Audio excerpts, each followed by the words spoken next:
ધોરણ 10નું most IMP chapter આંકડાશાસ્ત્રનો સ્વાધ્યાય 13.2નો છઠ્ઠો દાખલો જોવાના છે, એટલે કે બહુલકનો છઠ્ઠો દાખલો જોવાના છે.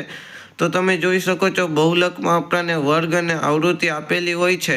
આવૃત્તિમાં આપણે સૌથી મોટી આવૃત્તિ શોધવાની હોય છે. તો અહીંયા સૌથી મોટી આવૃત્તિ 20 છે. તો સૌથી મોટી આવૃત્તિ 20 છે એટલે આપણો બહુલકીય વર્ગ 40 થી 50 થાય, જે મેં અહીંયા લખ્યું છે. હવે તમને ખબર છે બહુલકીય વર્ગની જે અધસીમા છે તે આપણો L થાય, અને જે આપણી બહુલકીય આવૃત્તિ છે તે આપણી F1 થાય. બહુલકીય વર્ગ આવૃત્તિની પાછળની આવૃત્તિ આપણી 12 આ જે ઈ છે F0 થાય, એટલે કે 12.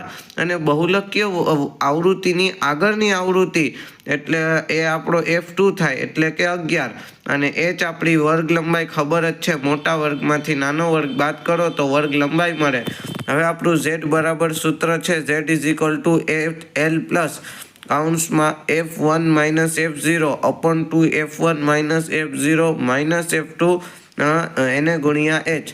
તો તમે જોઈ શકો છો L બરાબર 40, F1 બરાબર 20, F0 બરાબર 12, ફરીથી F1 બરાબર 20, F0 બરાબર 12 અને F2 બરાબર 11 અને એને ગુણ્યા h એટલે કે 10. હવે તમે 20માંથી 12ને બાદ કરો તો 8 વધે, 20નો 2 હારે ગુણાકાર કરો તો 40 આવે, અને -12 અને -11નો જે સરવાળો થાય તે -23 થાય ને એને ગુણ્યા 10.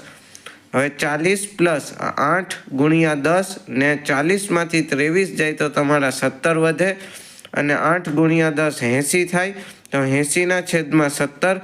હવે તમે 80 ને 17 વડે ભાંગો તો 4.71 આવે, અને તેને 40માં ઉમેરી દો તો તમારો z = જવાબ આવશે 44.71.